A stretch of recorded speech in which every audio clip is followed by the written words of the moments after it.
आप सब जानते हैं कि आयुर्वेद कहता है समदोष समाग्निश्च समधातु मलक्रिया प्रसन्न आत्मेन्द्रिय मनाः स्वस्थ इति अभिधीयते।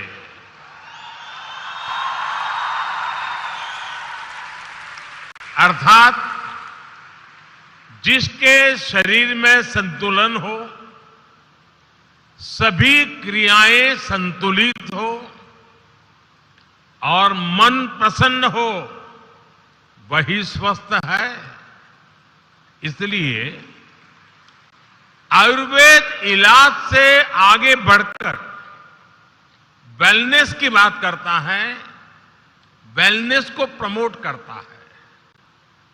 विश्व भी अब तमाम परिवर्तनों और प्रचलनों से निकलकर इस प्राचीन जीवन दर्शन की ओर लौट रहा है और मुझे इस बात की बहुत खुशी है कि भारत में इसे लेकर काफी पहले से ही काम शुरू हो चुका है।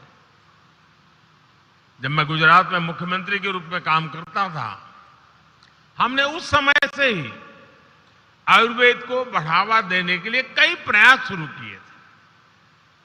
हमने आयुर्वेद से जुड़े संस्थानों को बढ़ावा दिया, गुजरात आयुर्वेद यूनिवर्सिटी को आधुनिक बनाने के लिए काम किया।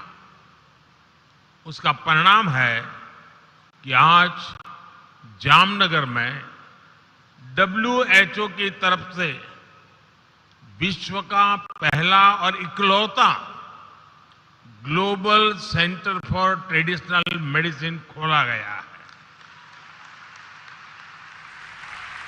देश में भी हमने सरकार में एक अलग आयुष मंत्रालय की स्थापना की, जिससे आयुर्वेद को लेकर उत्साह भी आया और विश्वास भी बढ़ा। आज एम्स की ही तर्ज पर all India institute of Ayurveda भी खुल रहे हैं। इसी वर्ष ग्लोबल आयुष इनोवेशन और इन्वेस्टमेंट समिट का सफल आयोजन भी हुआ है, जिसमें भारत के प्रयासों की तारीफ WHO ने भी की है। अंतर्राष्ट्रीय योग दिवस को भी अब पूरी दुनिया हेल्थ और वेलनेस के ग्लोबल फेस्टिवल के तौर पर सेलिब्रेट करती है। यानी जिस योग और आयुर्वेद को पहले उपेक्षित समझा जाता था, वो आज पूरी मानवता के लिए एक नई उम्मीद बन गया है। साथियों, आयुर्वेद से जुड़ा एक और पक्ष है जिसका जिक्र मैं वर्ल्ड आयुर्वेद कांग्रेस में जरूर करना चाहता हूं। ये आने वाली सदियों में आयुर्वेद के उज्जवल भविष्य के लिए उतना ही आवश्यक है।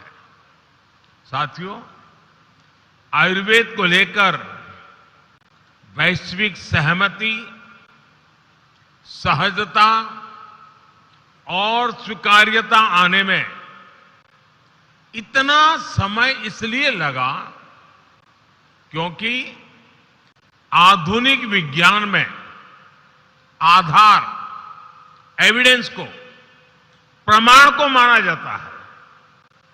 हमारे पास आयुर्वेद का परिणाम भी था, प्रभाव भी था, लेकिन प्रमाण के मामले में हम पीछे छूट रहे थे। और इसलिए आज हमें डेटा बेस एविडेंसेस का डॉक्यूमेंटेशन करना अनिवार्य है। इसके लिए हमें लंबे समय तक निरंतर काम करना होगा। हमारा जो मेडिकल डेटा है जो शोध है, जो जर्नल्स हैं, हमें उन सबको एक साथ लाकर आधुनिक वैज्ञानिक पैरामीटर्स पर हर क्लेम को वेरीफाई करके दिखाना है। भारत में बीते वर्षों में इस दिशा में लार्ज स्केल पर काम हुआ है। एविडेंस बेस्ड रिसर्च डेटा के लिए हमने एक आयुष रिसर्च पोर्टल भी बनाया है। इस पर अब तक के करीब 40,000 रिसर्च स्टडीज का डेटा मौजूद है। कोरोना काल के दौरान भी हमारे यहां आयुष से जुड़ी करीब 150 स्पेसिफिक रिसर्च स्टडीज हुई है।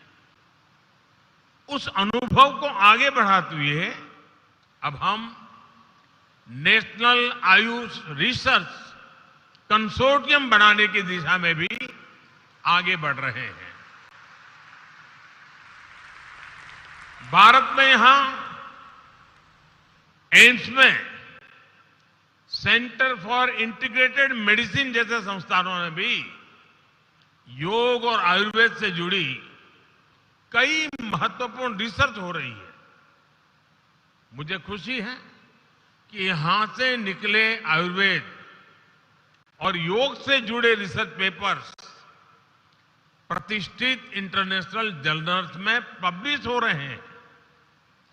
हाल फिलहाल में journal of American college of cardiology और न्यूरोलॉजी जर्नल जैसे सम्मानित जर्नल्स में कई रिसर्च पेपर्स पब्लिश हुए हैं।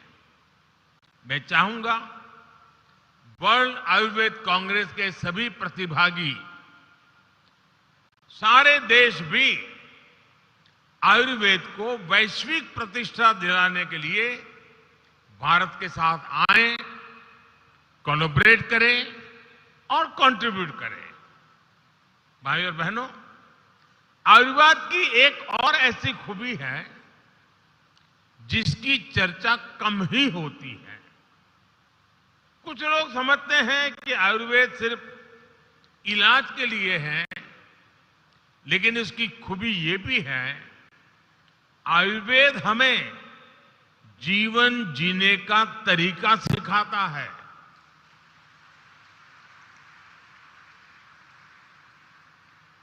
अगर मैं आधुनिक टर्मिनोलॉजी का उपयोग करके आपको बताना चाहूं तो मैं एक आपको उदाहरण देता हूं। आप दुनिया की अच्छी से अच्छी कंपनी की बेहतर से बेहतर कार खरीदें, उस कार के साथ उसकी मैनुअल बुक भी आती है, उसमें कौन सा फ्यूल डालना है, कब और कैसे सर्विसिंग करवानी है, कैसे रखरखाव करना है, हमें ये ध्यान रखना पड़ता है। अगर डीजल इंजन कार में पेट्रोल डाल दिया तो गड़बड़ तय है। इसी तरह आप अगर कोई कंप्यूटर चला रहे हैं तो उसमें उसके सारे हार्डवेयर और सॉफ्टवेयर ठीक काम करने चाहिए। हम हमारी मशीनों का ख्याल तो रखते हैं, लेकिन हमारे शरीर को कैसे खाना, क्या खाना, कैसा रूटीन, क्या नहीं करना चाहिए, इस पर हम ध्यान ही नहीं देते हैं। आयुर्वेद हमें सिखाता है कि हार्डवेयर सॉफ्टवेयर की तरह ही शरीर और मन भी एक साथ स्वस्थ रहने चाहिए, उनमें समन्वय रहना चाहिए।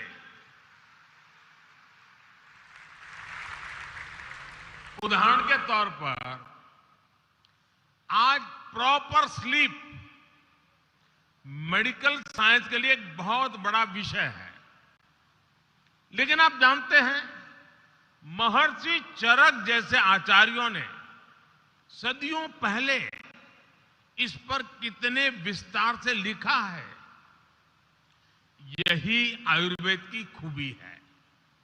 साथियों, हमारे यहां कहा जाता है, स्वास्थ्यम परमार्थ साधनम, अर्थात स्वास्थ्य ही अर्थ और उन्नति का साधन है।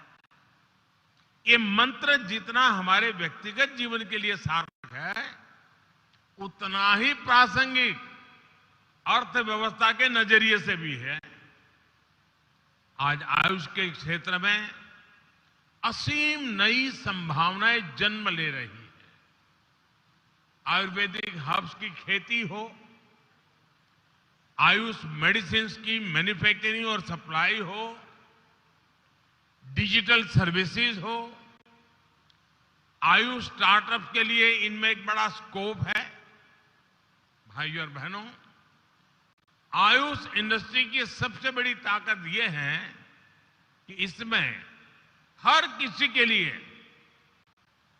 अलग अलग तरह के अवसर उपलब्ध हैं।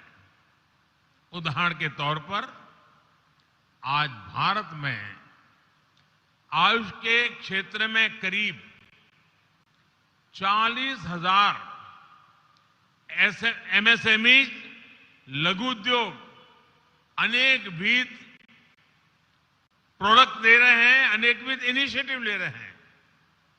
इनसे लोकल इकोनॉमी को बहुत बड़ी ताकत मिल रही है। 8 साल पहले देश में आयुष इंडस्ट्री करीब करीब 20,000 करोड़ रुपए के आसपास ही थी। आज आयुष इंडस्ट्री करीब करीब 1.5 लाख करोड़ रुपए के आसपास पहुंच रही है। यानी 7-8 वर्षों में करीब करीब 7 गुना ग्रोथ।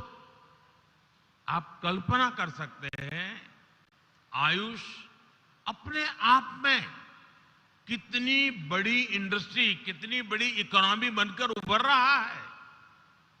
आने वाले समय में इसका ग्लोबल मार्केट में और बड़ा विस्तार होना ही है। आप भी जानते हैं कि ग्लोबल हर्बल मेडिसिन और स्पाइसेस का मार्केट $120 बिलियन यानी करीब करीब 10 लाख करोड़ रुपए के आसपास का है। ट्रेडिशनल मेडिसिन का यह सेक्टर निरंतर विस्तार ले रहा है और हमें इसकी हर संभावना का पूरा लाभ उठाना चाहिए। ग्रामीण अर्थव्यवस्था के लिए, हमारे किसानों के लिए कृषि का एक पूरा नया सेक्टर खुल रहा है, जिसमें उन्हें काफी अच्छी कीमतें भी मिल सकती हैं। इसमें युवाओं के लिए हजारों लाखों नए रोजगार पैदा होंगे। साथियों, आयुर्वेद की बढ़ती लोकप्रियता का एक और बड़ा पक्ष आयुर्वेद और योग टूरिज्म भी है। गोवा जैसा राज्य जो टूरिज्म का एक हब है, वहां आयुर्वेद और नेचुरोपैथी को प्रमोट करके टूरिज्म सेक्टर को और नई ऊंचाई दी जा सकती है। All India institute of Ayurveda, Goa इस दिशा में एक अहम शुरुआत साबित हो सकता है। साथियों, आज भारत ने दुनिया के सामने वन अर्थ वन हेल्थ एक फ्यूचरिस्टिक विजन भी रखा है। वन अर्थ वन हेल्थ का मतलब है हेल्थ को लेकर एक यूनिवर्सल विजन। चाहे पानी में रहने वाले जीव जंतु हो, चाहे वन्य पशु हो, चाहे इंसान हो, वनस्पति हो, इन सबकी हेल्थ इंटरकनेक्टेड है। हमें इन्हें आइसोलेशन में देखने की जगह टोटलिटी में देखना होगा। ये होलिस्टिक विजन आयुर्वेद का, भारत की परंपरा और जीवन शैली का हिस्सा रहा है। मैं चाहूंगा गोवा में हो रही इस वर्ल्ड आयुर्वेद कांग्रेस में ऐसे सभी आयामों पर विस्तार से चर्चा हो। हम सभी मिलकर आयुर्वेद और आयुष को कैसे समग्रता से आगे बढ़ा सकते हैं, इसका एक रोड मैप तैयार किया जाए। मुझे विश्वास है आपके प्रयास इस दिशा में जरूर प्रभावी होंगे। इसी विश्वास के साथ आप सभी का बहुत बहुत धन्यवाद और आयुष को, आयुर्वेद को अनेक अनेक शुभकामनाएं।